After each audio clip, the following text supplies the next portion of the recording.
Hello everyone, कैसे हैं आप सभी। उम्मीद करता हूँ शानदार जानदार होंगे। आज हम बात करने वाले हैं जो एकलव्य आवासीय विद्यालय है उसमें जो आई इंग्लिश पीजीटी की वैकेंसी है उसके बारे में, उसके पूरे सिलेबस को डिस्कस करेंगे। उसमें क्या क्या चीजें हैं, क्या उसमें किस तरह से मैं आपको तैयारी कराने वाला हूँ, उस पूरी इंफॉर्मेशन को यहाँ पे देखेंगे। ठीक है, तो चलिए स्टार्ट करते हैं सेशन को और इसमें चलते हैं सबसे पहले आपके टेक्स्ट पे। ठीक है, तो मैं आपको कुछ इन्फॉर्मेशन बेसिक सी बता देता हूँ कि रेवा इंस्टीट्यूट में अगर आप जुड़ रहे हैं तो आपको किस तरह से आप लोग को तैयारी इसमें कराई जाएगी। तो सबसे पहले मैं आपको बता दूं कि रेवा इंस्टीट्यूट में जो एकलव्य मॉडल आवासीय विद्यालय है EMRS इंग्लिश पीजीटी, उसकी क्लास स्टार्ट कर दी जा रही है कल से। ठीक है, तो आप सभी लोग ज्वाइन हो सकते हैं। ठीक है, कल से मतलब सैटरडे से। ठीक है, तो इसमें आपको मिलेगा क्या, तो इसमें आपको मिलेगा रीडिंग पैसेज, ठीक है, क्रिएटिव राइटिंग स्किल्स, ठीक है, इंग्लिश ग्रामर और इंग्लिश लिटरेचर। ये आपको 4 पार्ट्स में इसको डिवाइड किया जाएगा। ठीक है, पूरे कोर्स को आपके। ठीक है, उसमें जो कोर्स की फीस रखी गई है वो मात्र और मात्र 1999 मतलब 1999 रखी गई है। लेकिन ये अभी संडे तक ऑफर में है, 25% ऑफर में है। इस फीस का मात्र मैं आपसे लूंगा 1499 पे, मतलब 1499 पे आप इस कोर्स को परचेज करके पढ़ सकते हैं।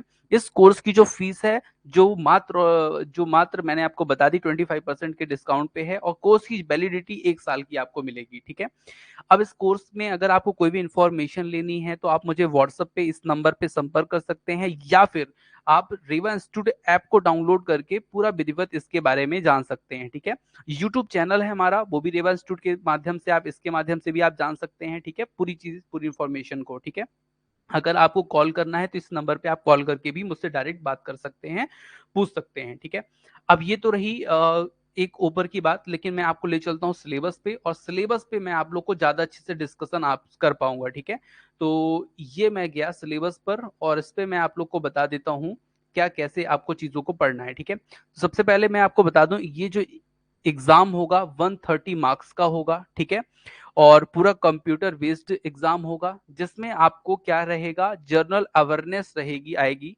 इसमें एक्चुअली 6 पार्ट में इसको डिवाइड किया गया है पूरे टेस्ट को। ठीक है, पूरे पेपर को। तो जो फर्स्ट पार्ट है वो जर्नल इंग्लिश का है, मतलब या जर्नल अवेयरनेस का है, जिसमें आपको 10 क्वेश्चन उसके आएंगे। ठीक है, और रीजनिंग एबिलिटी है, जो रीजनिंग एबिलिटी के इसमें आपको 20 क्वेश्चंस आएंगे। ठीक है, नॉलेज फॉर आईसीटी इसके आपको 10 क्वेश्चन आएंगे। ठीक है, और टीचिंग एप्टीट्यूड है उसके 10 क्वेश्चन आएंगे। ठीक है, और सब्जेक्टिव स्पेशली जो मतलब जो आप सब्जेक्ट, जैसे आपका इंग्लिश सब्जेक्ट है तो इंग्लिश सब्जेक्ट के इसमें जो क्वेश्चन रहेंगे वो आपको 70 क्वेश्चन एग्जाम में मिलेंगे। साथ में आपको इसमें 5 क्वेश्चंस जो मिलेंगे वो मिलेंगे जो पेडागोजी आपकी है, इंग्लिश पेडागोजी, उससे मिलेंगे। ठीक है, और एनईपी इसका मतलब होता है जो नेशनल एजुकेशन पॉलिसी 2020 में नई एजुकेशन पॉलिसी आई है, उससे भी आपको 10 क्वेश्चन मिलेंगे, मतलब 5 क्वेश्चन मिलेंगे। तो टोटल आपके जो क्वेश्चन बनेंगे वो बनेंगे 80 पार्ट 5 से। ठीक है, और जो हमारा टोटल नंबर हुआ 130 क्वेश्चन आएंगे, 130 ही मार्क्स के रहेंगे। ठीक है, अब इसमें मैं आपको बता दूं जो ये 20 क्वेश्चन हैं, ये 20 क्वेश्चन किससे रहेंगे, ये टीचिंग एप्टीट्यूड के रहेंगे। ठीक है, टीचिंग एप्टीट्यूड नहीं, इंग्लिश सब्जेक्ट, इंग्लिश लैंग्वेज और हिंदी लैंग्वेज, इसके 10-10 क्वेश्चन आएंगे। और ये 10-10 क्वेश्चन जो है इसमें केवल आपको क्या करना होगा, 40% मार्क्स प्राप्त करने होंगे। 40% मतलब 8 नंबर, 20 में से अगर आप 8 नंबर लाते हैं तो आप क्वालिफाई माने जाओगे। ठीक है, तो ये पूरा कैटेगरी जो नंबर डिवाइडेशन है इस तरह से किया गया है। अब मैं आपको ले चलता हूं आपका जो इंग्लिश सब्जेक्ट है उसका सिलेबस एक्चुअली क्या है, तो उस सिलेबस पे मैं आपको ले चलता हूं। ठीक है, तो चलिए सिलेबस में आपको दिखाता हूं।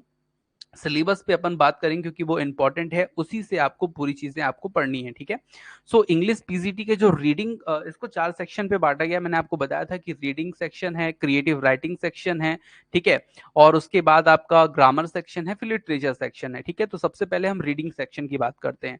रीडिंग सेक्शन मतलब आपका होता है अनसीन पैसेज। ठीक है, तो अनसीन पैसेज इसमें आएंगे। ठीक है, उससे जुड़े हुए आपसे क्वेश्चन पूछे जाएंगे, साथ में नोट मेकिंग, समराइजेशन जो होता है वो आपसे पूछा जाएगा। अच्छा, इसमें जो मैं आपको बता दूं, केवल पैसेज बेस्ड ही क्वेश्चन आपको इसमें शामिल कर सकता है। ठीक है, अब यहाँ पे जैसे दिया है चार्ट्स, डाटा, है ना, स्टैटिकल डाटा, ठीक है, विजुअल इनपुट्स, मतलब कुछ भी इस तरह से पैसेज से ही मिला जुला इसमें आपको चीजें क्या होंगी, मिलेंगी। ठीक है, अब मैं आपको बताऊं क्रिएटिव राइटिंग स्किल जो है इसमें क्या क्या चीजें आपको पढ़नी चाहिए। तो सबसे पहले मैं आपको बता दूं कि नोटिस, फॉर्मल, इनफॉर्मल, इनविटेशन, और रिप्लाई, मतलब जो फॉर्मल जो इनविटेशंस होते हैं ना कि आमंत्रित करना, फॉर्मल मतलब होता है अपने से बड़े को, इनफॉर्मल मतलब अपने से छोटे को भी, अपने से बराबर वाले को भी कैसे इनविटेशन लिखना है, उसको कैसे रिप्लाई करना है किसी ने अगर आपको आमंत्रित किया है तो, ठीक है, नोटिस कैसे बनाना है, ठीक है, letters based on verbal visual inputs कैसे देना है,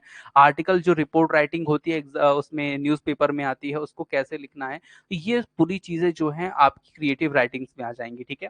उसके बाद मैं अगर ग्रामर सेक्शन की बात करूं तो ग्रामर सेक्शन पे जो होगा वो जो क्वेश्चन आएंगे उसमें क्लॉज और टेंस के आएंगे, ठीक है। अब यहाँ पे क्वेश्चन ऑब्जेक्टिव टाइप रहेंगे तो कैसे भी आपसे पूछा जा सकता है, साथ में आपको रीऑर्डरिंग मतलब जो PQRS टाइप के क्वेश्चन होते हैं वो पूछा जाएगा, और साथ में ट्रांसफॉर्मेशन ऑफ सेंटेंस पूछा जाएगा। ट्रांसफॉर्मेशन ऑफ सेंटेंस में आपका वॉइस नरेशन भी आ जाते हैं और भी टेंशन ट्रांसफॉर्मेशन में आते हैं, वो भी मैं आपको चीजें बताऊंगा, ठीक है। तो ये पूरा हो गया आपका grammar section, creative writing section. और अब मैं चलूंगा बहुत इंपॉर्टेंट सेक्शन जो सबसे ज्यादा आपका पूछा जाएगा एग्जाम में, वो है आपका लिटरेचर सेक्शन। तो इसमें आपको जो शेक्सपियर्स के वर्क हैं, मतलब जो विलियम शेक्सपियर है उनके द्वारा जो लिखे हुए मोस्ट इंपॉर्टेंट वर्क्स हैं, उनको यहाँ पे आपसे परीक्षा में पूछा जाएगा। साथ में रोमांटिक पीरियड जो है, रोमांटिक पीरियड में किसको किसको पढ़ना है आपको, भैया पीवी सैली को पढ़ना है, विलियम वर्ड्सवर्थ को पढ़ना है, जॉन कीट्स को पढ़ना है और एसटी कॉलरिज को पढ़ना है। इन 4 राइटर्स को आपको पढ़ना पड़ेगा, ठीक है, रोमांटिक पीरियड में। 19th सेंचुरी और 20th सेंचुरी का जो अमेरिकन और इंग्लिश लिटरेचर है उसको भी आपको पढ़ना पड़ेगा, ठीक है। अब उसमें क्या है, आपको इंग्लिश लिटरेचर में किसको किसको अच्छे से पढ़ना है, तो भैया वो रॉबर्ट फ्रॉस्ट है, ठीक है, हेमिंगवे है, ठीक है, बिटमैन है और हॉथर्न है, ठीक है, एमिलिया डिक्शन है, ठीक है, वर्नोट सा है और ऑर्थर मिलर है। तो ये कुछ राइटर्स हैं, इनके बारे में आपको अच्छे से इन्फॉर्मेशन होनी चाहिए, मतलब इनके बारे में एक एक चीज आपको पता होनी चाहिए।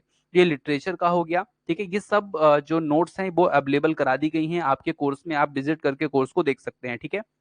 Modern Indian writing in English, तो भैया मैं आपको बताऊं मॉडर्न इंडियन राइटिंग में आपको अनीता देसाई, विक्रम सेठ, निजिम इस्किल और KN दारूबाला, ठीक है, Ruskin Bond, KR Narayan, Mulkraj Anand, Khushwant Singh, ठीक है, मतलब इन लोगों को आप लोग को, मुल्कराज आनंद, इन सभी को आपको पढ़ना पड़ेगा, ठीक है।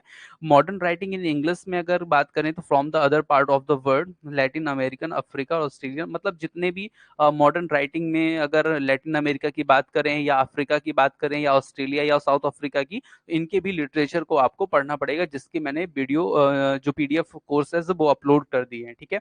अब ये जो पूरा कोर्स है इसको मैंने आप लोग को दे दिया है, कोर्स आप लोग ज्वाइन कर सकते हैं अब, ठीक है। उसकी लिंक भी है, मैं आप लोग के साथ ग्रुप में शेयर कर चुका हूँ। यूट्यूब पे मैंने इसके जो ये वीडियो बन रहा है, इस वीडियो के डिस्क्रिप्शन में भी इसकी लिंक है, उसके माध्यम से भी आप ज्वाइन कर सकते हैं। और सबसे सिंपल तरीका, रेवा इंस्टीट्यूट आप गूगल प्ले स्टोर पे सर्च करें, वहां पे आपको ये कोर्स मिल जाएगा, ठीक है। जैसे ही हमने इंग्लिश PGT में अभी अपार सफलता प्राप्त की है, बहुत सारे स्टूडेंट हमारे टॉप लिस्ट पे हैं, उसी तरह से फिर से इंग्लिश PGT EMRS की मैं आपको तैयारी कराने वाला हूँ। इसकी जो बेसिक सैलरी है वो 47,800 है, मतलब लगभग आप ये मान के चलिए अगर DA और इसका HRA ये सब चीज मिला दी जाए तो 70-80,000 के अराउंड आपकी सैलरी बनेगी, ठीक है। तो एक बहुत ही अच्छी सैलरी पैकेज पे आपको ये कोर्स मिल रहा है, ठीक है। अगर आप इसकी तैयारी करते हैं तो निश्चित तौर पे एक अच्छी सैलरी आप गेट करेंगे, ठीक है। अब आपको इस कोर्स की जो फीस है मैंने आपको बताई 1999 है, इसको मात्र और मात्र मैं आपको 25% डिस्काउंट दे रहा हूँ। इस डिस्काउंट पे आप इसको ज्वाइन कर सकते हैं, ठीक है, 1499 पे, ठीक है। तो अब ये आप लोग का कोर्स मैं अपलोड कर रहा हूँ, इस वीडियो को आप देखिए, और कोर्स अपलोड हो चुका है, जाके रेवा इंस्टीट्यूट ऐप में विजिट कीजिए। कोई इन्फॉर्मेशन चाहिए, मैंने आपको नंबर दिया, उस नंबर पे आप मुझसे संपर्क कर सकते हैं, ठीक है। तो thank you for watching dear students, मिलते हैं नेक्स्ट सेशन पे, और कल से ही क्लास स्टार्ट हो रही है, ठीक है। Thank you for watching dear students.